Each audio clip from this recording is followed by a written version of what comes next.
Today, I pour a drink for a man who is no stranger to struggle. In the midst of major adversity and non-stop adversity, he decided to turn his struggles into triumphs. He decided to fail forward and keep moving forward into finally finding success.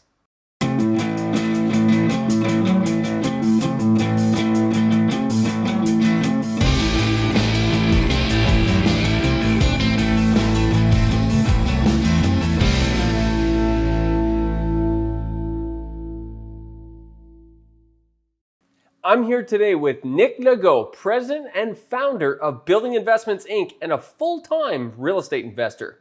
Nick, welcome to the show. Are you ready to have some whiskey? I know this is whiskey with JG, but you know what? The reality is that Grey Goose is really going to do it for me. So that's my favorite drink forever. So I'm going to rebel on you here and have some of that. I'll tell you that vodka is my least favorite drink. I think it's just about a useless alcohol. It tastes nothing. I'm not a fan of it at all, but I love that you love it. Cheers to you, pal. Cheers.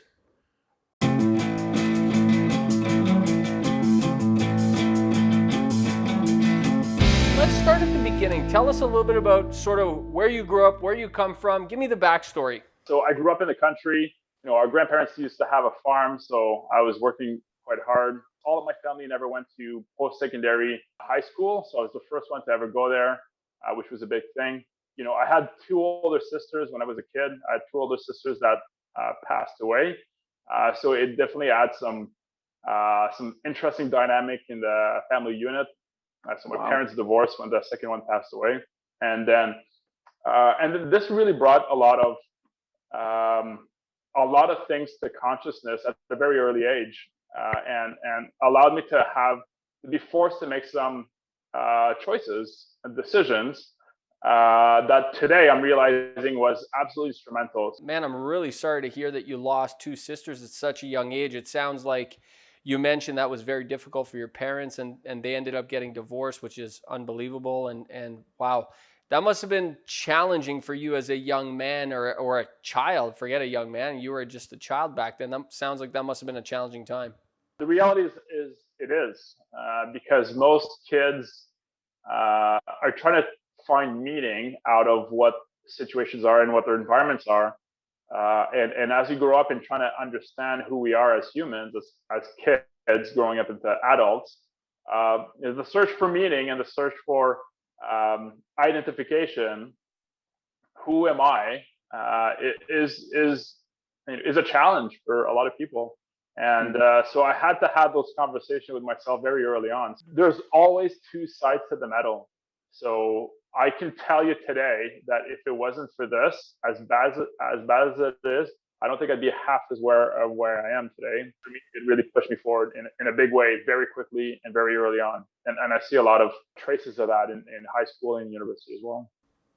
Yeah, I could totally appreciate that. I never lost a sibling. I could never imagine losing my younger little brother. But I had quite a few family turmoils when I was a kid, and definitely it's been a big factor to some of the success I've had, and it's pushed me in a good way.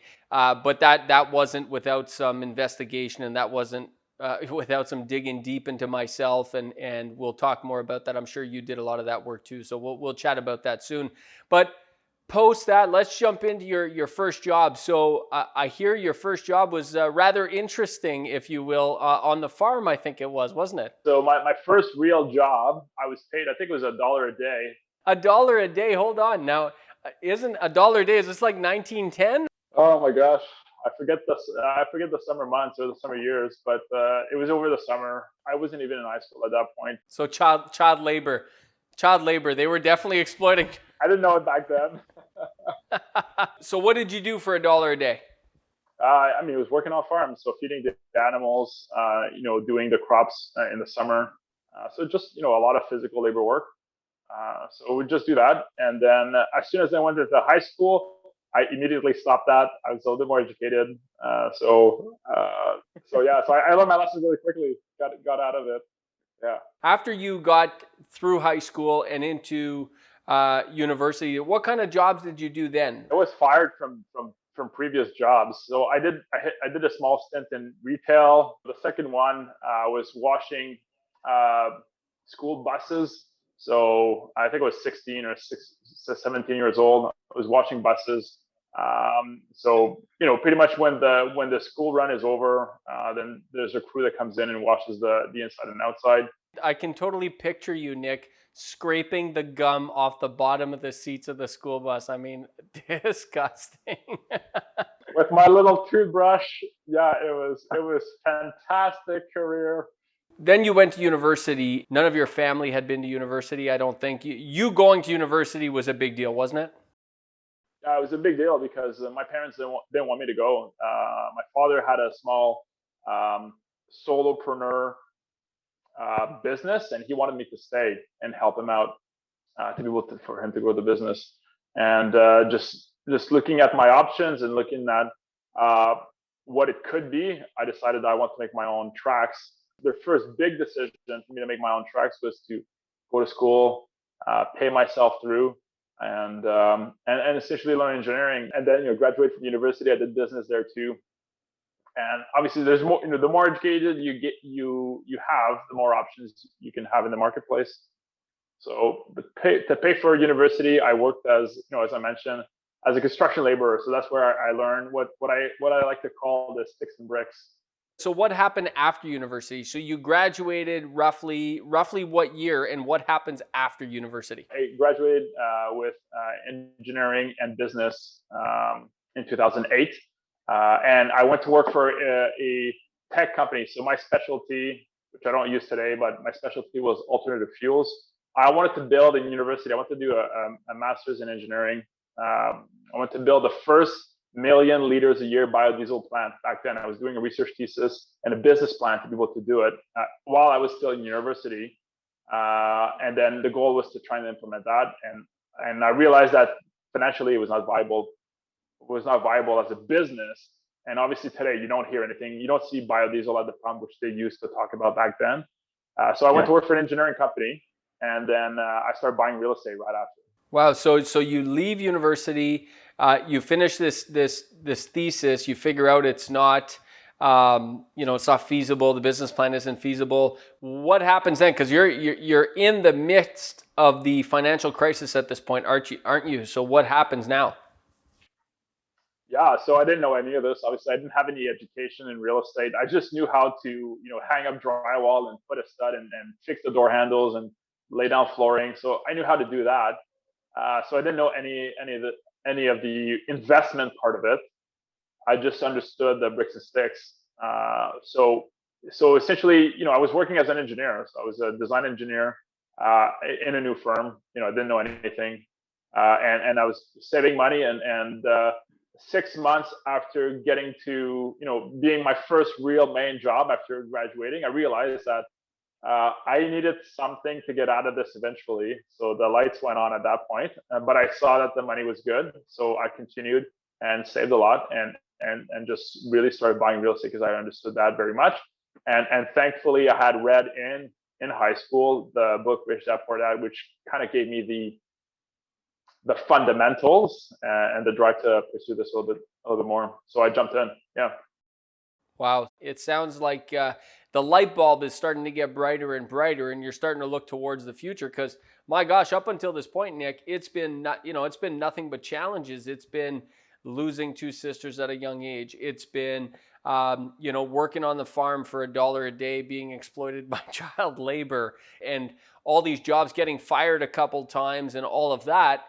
I mean, it sounds like a lot of trials and tribulations right up until that point where the light bulb starts to, oh, wait a sec, there might be something in the future here of real estate. That's what I'm hearing. Is that about right? Yeah, that's pretty much it. But naturally, I realized early on, really, really early on in high school, even that I was a born investor. Just the way that my brain computes and my emotional stability, if I could call it that. So I don't get caught up too much and stuff. So I knew I was formed. I was prepared to be an investor. So I started early. I bought some stocks early, which I lost pretty much all the money on it during the financial crisis. So I learned that that didn't work for me. And then I understood the bricks and sticks. So that's why, I put some money together again from my job. And then I bought my first little investment property, which is a 2-bedroom condo that I thought I would hold forever. I bought, 1 year before the market peaked. I held it on for 10 years, didn't make any money on it for 10 years. So that was a good lesson. I learned a lot about that one. But the lights came on. You didn't jump into full-time investment. It sounds like you were still a glutton for a little more punishment. So you went back and got another job for a little amount of time. Is that right? So I was working in the engineering company, and the company essentially let go about 50% of their staff during the 2008-2009 crisis. And I was part of that. I was the second youngest employee in the company, so they let me go. But the funny thing is, they actually brought me back out of about 140 people. They brought back 3 people, and I was one of the 3 that they brought back. So I went back to the company after 2010, and in the meantime, in that period, I was looking for something else, and there wasn't anything. So I had bought 3 properties during the financial crisis, continuing to invest. That's where I learned, marketing and raising capital and putting deals together and try to get financing as a 27 or 28-year-old, 27 I think back then. No job, got fired during the financial crisis, and raising capital to people to buy deals. So that continued, and then I went back to the company. They called me back. I went back, and then they fired me again. Not once, but twice. Oh my gosh. Twice, yeah, exactly. I didn't learn the lesson. But the second time was different. The company was funded. It was a startup, essentially. It was structuring to be a global engineering firm, and it was funded by a VC in the States, and the VC just pulled the plug. So everybody, including the CEO, walked out with his box on that one memorable day. What did you do after that second layoff, second firing? At that point, I had over a dozen properties that I had bought over the period of time. I think I was 29 years old. And I realized to myself, this is my chance to go into multifamily. I had been studying it for about a year. I've been trying it, trying and failing and learning what I need to try. And then 2015, it took me about a year to find my first deal. And then I bought it. I had no money. I had no income. I was on my last dollar. I was depleting all my savings because, I didn't have a job and I didn't plan this. All my cash and equity was into real estate. I had some savings, but not very much. But I did decide at that time that I would really, really push hard to try and become a full-time investor. So I didn't. They pushed me over. They pushed me over the edge. And frankly, I'm like, okay, if I have to learn to fly, I'm flying now. Yeah, so that was definitely a defining moment. A lot of uncertainty, but the reality is that life is made of full of uncertainty. So I took it as an opportunity to take it to the next level, which I didn't know what it was or what it meant. I had been planning and researching and preparing for the next level, but I definitely wasn't ready mentally, emotionally, and financially. I was not. But when you get pushed over the edge, sometimes that's the best. You either gonna get wet or you're gonna learn to fly. So I think I touched the water for sure. There's many weeks and many months that my toes were definitely tipping in the water. I'm like, okay, this is definitely hard. But the reality is that you have to trust into the process. And I surrounded myself with phenomenal people that helped me figure out what the next level could be in terms of real estate investing. And then I just pursued it. But here's the thing. And going back to the decision, I made a commitment that I would not buy any other building or property if it was not a multifamily building. And I saw a lot of deals come my way, and I'm like, oh, I could buy this.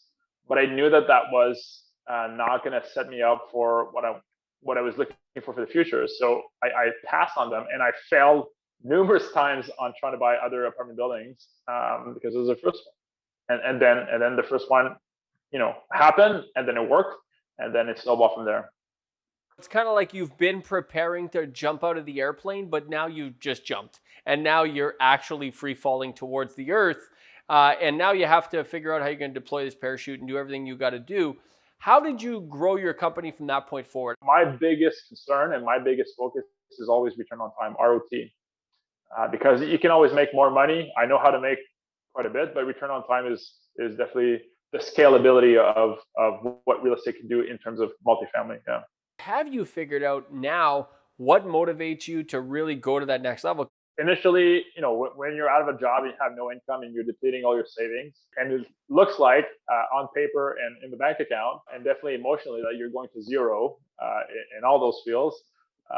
So you get motivated, right? So I was definitely motivated to try and get something, get income replaced to continue to enjoy your lifestyle. But today, the motivation is twofold. One is family, is to be a financial support for my own immediate family and also for my parents when the time comes.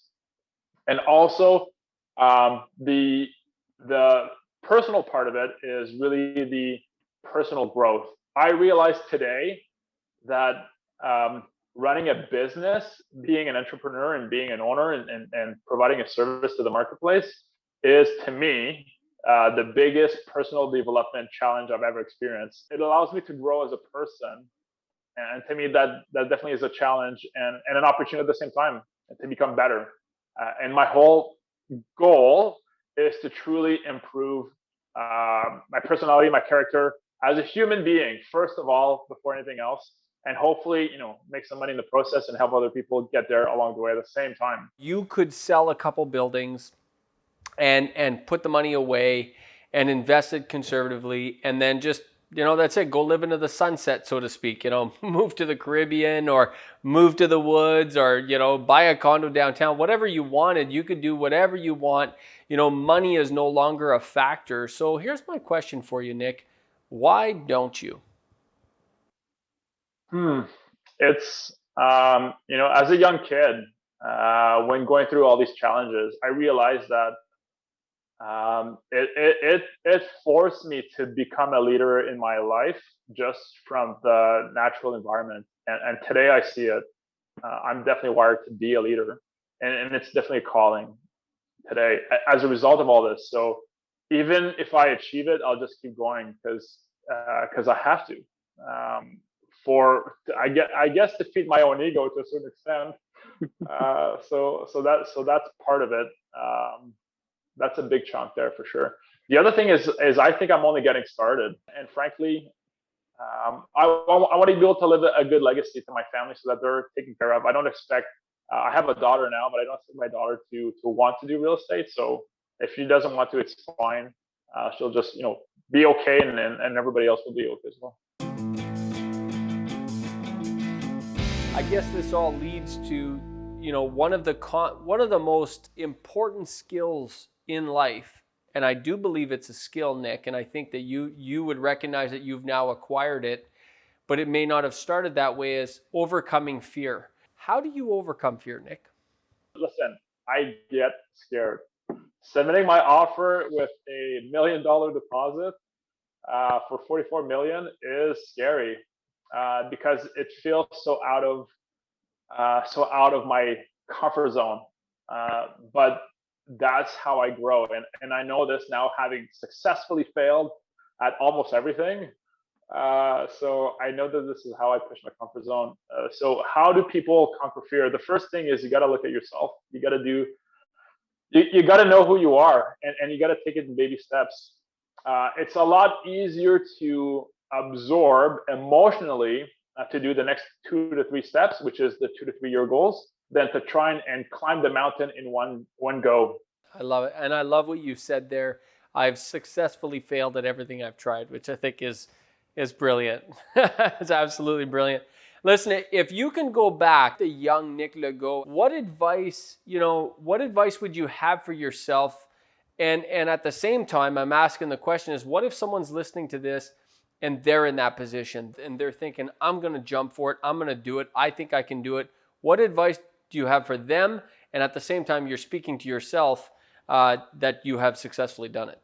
The biggest advice I would tell myself is really just the emotional part. It's all in the head. The only advice I would tell me is just start thinking straight and get your emotions in check about what the potentials are. And because people have, including myself, definitely myself, have fear of unknowns and fear of failure, then you just got to start. Just start. And today, I realize that 90% of all the fears I have are completely unfounded because they're not what I planned them out to be. So I just start. And then as soon as I start something, I figure out what the problems are and what the solutions could be. So the advice I'd give myself starting over again is start faster, start sooner, fail forward, and don't be afraid to fail. Absolutely. Nick, what would you say is the biggest life lesson you've learned so far? That I'm going to survive. That I'm going to survive. Because that's what it comes down to. I've almost lost everything in real estate, and I thought I was going to lose it all, and it was all about survival. And frankly, it's not as bad as that. It's not as bad as I thought. So it's a good thing to go there because it just tells you in your body, in your spirit, that you're not going to die. You're not going to die out of this. It will be emotionally challenging, but expect it. Listen, if you can expect that it's going to be hard, it's actually less of a surprise, and it diminishes a little bit the emotional roller coaster that it does on you, it does on me. So if you expect to fail, and I expect to fail a lot, I expect to lose a lot of money on my way up. And so, and then when I do, I'm like, okay, well, there it is. And then I just keep going. I love it. Well, my glass is empty, unfortunately. Nick, thank you so much for joining us on Whiskey with JG. We'll see you next time. Yeah, thanks, JG. It was a pleasure.